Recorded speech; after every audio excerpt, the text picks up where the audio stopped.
Assalamualaikum warahmatullahi wabarakatuh. Dalam kesempatan kali ini kita akan mempelajari mata pelajaran Al-Quran Hadis, yang mana kita akan membahas tentang surah Al-Ashr. Sedikit tentang uraian tentang surah Al-Ashr. Yang pertama yaitu surah Al-Ashr itu terdiri dari tiga ayat dan merupakan urutan surat ke-103 dalam Al-Quran. Surah ini diturunkan sesudah surat Al-Insyirah. Yang kedua, surah Al-Ashr itu disebut juga surah Makkiyah atau disebut surah Makkiyah, yang mana kenapa kok disebut surat Makkiyah? Karena surah Al-Ashr itu turun di Mekah sebelum Nabi Muhammad SAW hijrah ke Madinah.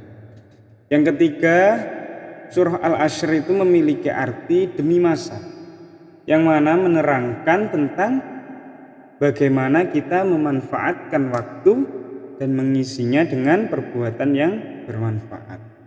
Nama Al-Ashr itu diambil dari ayat pertama.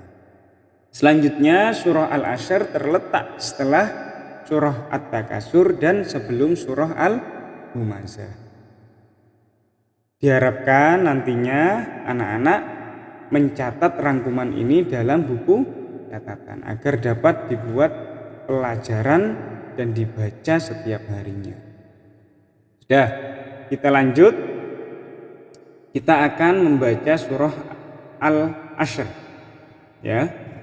Diharapkan anak-anak nanti bisa menulis, bisa melafadzkan, dan juga bahkan bisa menghafal surah Al-Ashr. Kita mulai ya. A'udzu billahi minasy syaithanir rajim. Bismillahirrahmanirrahim. Wal ashr innal insana lafi khusr illa alladzina amanu wa 'amilus sholihati wa tawasaw bil haqqi wa tawasaw bis sabr. Shadaqallahul adzim.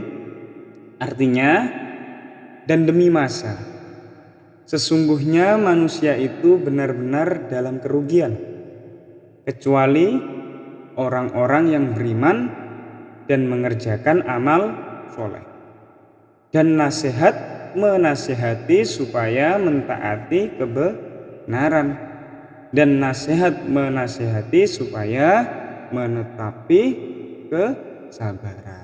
Itu arti dari surah Al-Ashr. Kita lanjut. Pak, surah Al-Ashr itu kenapa kok diturunkan oleh Allah, Pak? Nah, kali ini kita akan bahas asbabun nuzul surah Al-Ashr. Ya, sedikit pengetahuan, asbabun nuzul itu adalah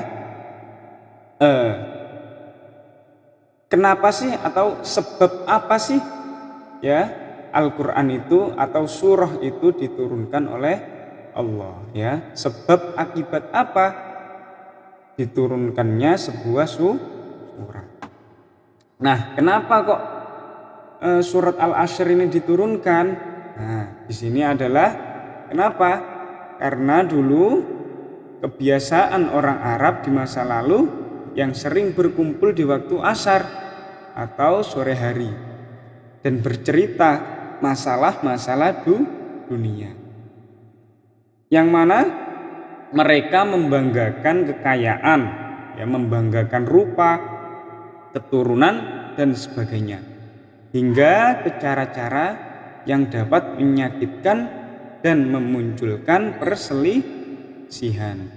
Sampai-sampai dulu waktu asar itu dipercayai oleh orang Arab sebagai waktu yang sial. Makanya oleh sebab itu turunlah surah Al-Ashr untuk menyangkal bahwasanya bukan waktunya yang sial, namun manusianya yang dalam kerugian.